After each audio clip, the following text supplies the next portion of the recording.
Hi guys! Welcome to another talk episode at today pag-uusapan natin kung paano nga ba mag-apply for a Schengen visa.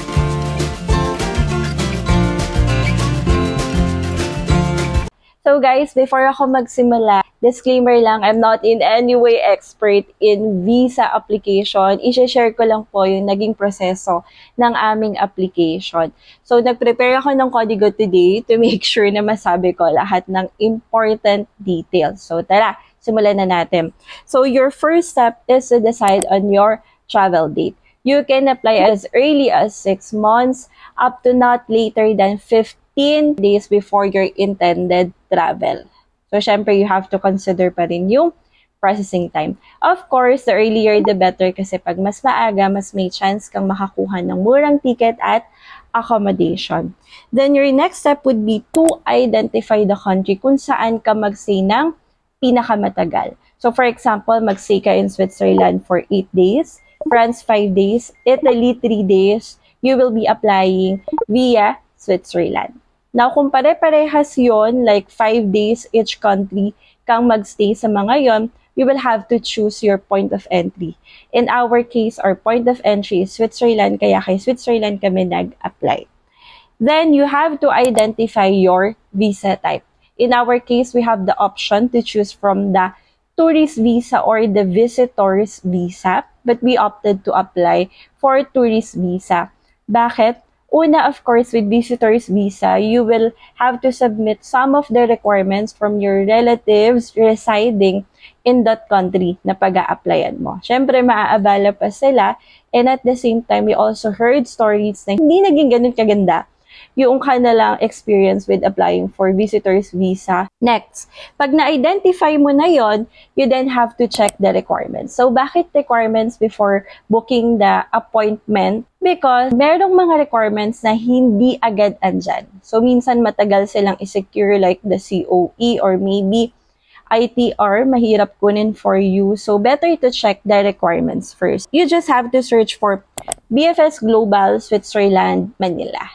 And then from there, i-check mo na yung lahat ng requirements. Pag medyo gamay mo na kung gaano mo katagal ma-secure yung mga requirements na to, then you can book your appointment. But before doing that, you will have to create your account sa BFS Global. So each traveler, kailangan meron ding kanya-kanyang account. So in our case, 5 kami na family, nag-create kami ng kanyang-kanyang account, and then nung meron ng opening, kasi hindi po laging may opening. In our case, nag-apply kami November 2023. Siguro mga 2 weeks ako nag-aabang hanggang magkaroon ng opening. At nung meron na, magkakachat na lang kami kung anong time yung pipiliin namin. Then pag meron ka ng appointment, it's time to secure your requirements.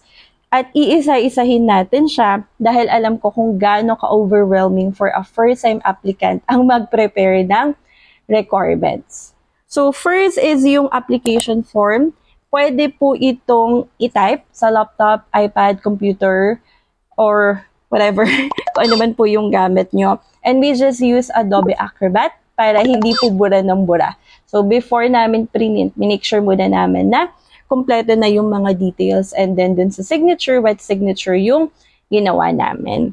Then, for the passport, kailangan po ng kopya ng lahat ng relevant pages, including, of course, yung mga stamped pages. So, kailangan po dito submit as many stamped pages as possible para makita nila na well-traveled ka and hindi nila isipin na magti-TNT ka doon sa bansa nila. Next would be the passport photograph. Nandito naman po sa kanilang website kung ano yung mga kailangan for that photograph. Next would be flight reservation. For us, hindi po muna kami nag-book ng ticket. So, we just purchased the dummy ticket via the Burma Travel Services. Highly recommended po namin sila kasi walang naging problema dun sa dummy ticket na pinurchase namin sa kanila. Now, ang dummy ticket is hindi po siya fake ticket. It's actually a flight reservation. And the travel agency, kung saan ka man kukuha, they will have to book it siguro mga 2 days or a day before your appointment set kasi there's a limit up to how long can the airline hold that particular flight reservation. And then, we have here the travel insurance. So, yung travel insurance, kinuha din namin siya kay Berma Travel Services, but it's under Pioneer. So, si Pioneer po yung insurance provider, and recommended namin sila kasi guys, nakapag-claim kami dun sa aming delayed flight. So, wala po akong commission guys from Pioneer or Berma Travel Services. But since they have been helpful for us, at para makatulong din po sa kanilang business, ay of course, nire-recommend namin sila. Then, we have here the accommodation and itinerary. So, sa accommodation and itinerary, ang mauna talaga is itinerary. Don't worry guys, I'll upload a separate vlog on how to plan for Europe trip. So, una muna is the itinerary. No? Dun sa itinerary, dun mo itutugma yung accommodation. And make sure na each night na nandun ka sa Europe ay meron ka proof of accommodation. Kasi guys, iisa-isahin nila yan. Kung may makita sila dyan, tatanungin nila kung bakit wala kang accommodation at that particular night and day. Yung sa amin, we just booked accommodations na free cancellation via Agoda. Reminder lang pala guys, na dun sa itinerary, kailangan feasible siya and realistic. So, dapat nakatugma din siya dun sa proof of financial means kasi itutugma nila yan.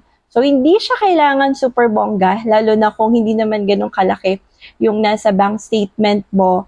Then, we have here the financial means, stamped and signed original bank certificate of current account balance and bank statement showing activity for the past 6 months. So, nasabi ko na before sa ating Korea Visa application na big no sa kanila, yung biglang may malaking account doon sa bank account mo. Tapos, on a regular basis, hindi naman ganun yung flow ng pera dun sa account mo. So, mas gusto nila yung hindi man ganun kalaki, pero may regular inflow and outflow dun sa account mo. Now, ang usual tinatanong, magkano ba yung kailangan? So, totoo lang po, wala po talaga makakapagsabi ng right amount kasi aside from the bank account, you will also have to submit proof of asset. Kung meron ka, like for example, yung mga property, car, ganon, plus your COE. So, hindi lang talaga sila nakafocus dun sa iyong bank statement. Pero of course, malaking factor din naman yun.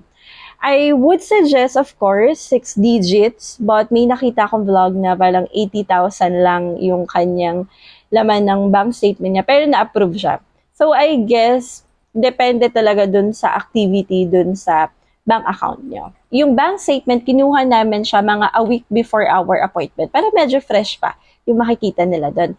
I also submitted my credit card statement and I would suggest that you also do that kung paid naman yung mga bills mo, wala namang charges na na-incur kasi dun makikita nila na meron kang emergency fund in case na magka-aberya.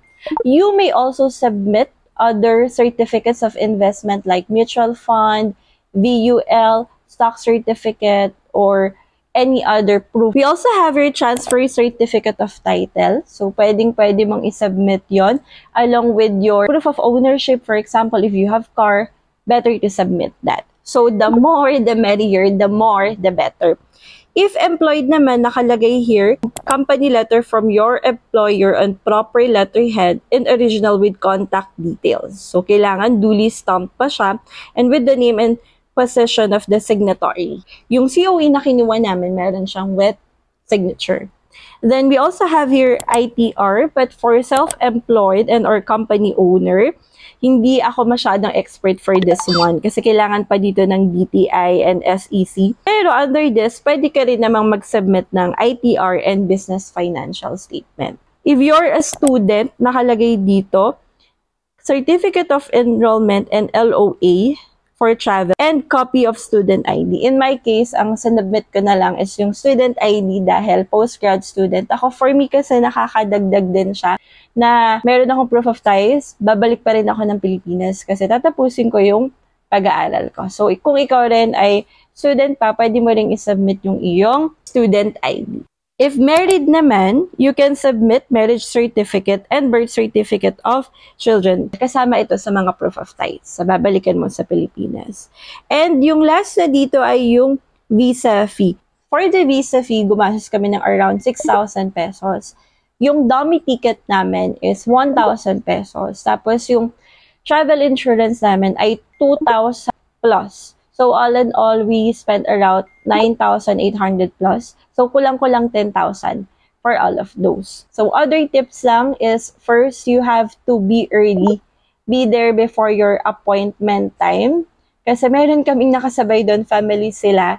And then, late yung isa, unfortunately, hindi na siya pinayagang mag-submit ng requirement. So, sayang naman, diba? Kasi ang tagal niyong inintay yon. Second would be, submit as much documents as you can. Third would be realistic with your itinerary. Fourth would be, make sure that you have complete documents. And pag sinubmit nyo to kay BFS Global, dapat sunod-sunod siya. So, kung paano siya nakalagay doon, ganun din yung pagkakasunod-sunod ng documents. Yung sa amin, ang timeline namin ay nag-book kami ng appointment ng first week ng November. November 29 yung appointment namin. And then in 4 working days, meron ng decision. Actually, hindi ka nila email or i-message kung pamasa ka or hindi. Just like most of the visa, no? So, pag pick up mo doon ng passport mo, dun mo lang malalaman kung pumasa ka or hindi. So, by God's grace, pumasa naman kami. I'll be uploading another video on how to plan for your Europe travel. Isasama ko na rin doon yung hacks and tips for the budgetarians. Kasi I know, of course, gusto mo pumunta sa Europe but you don't wanna go home broke. If this video has been helpful for you, please don't forget to like and subscribe. Thank you so much and bye!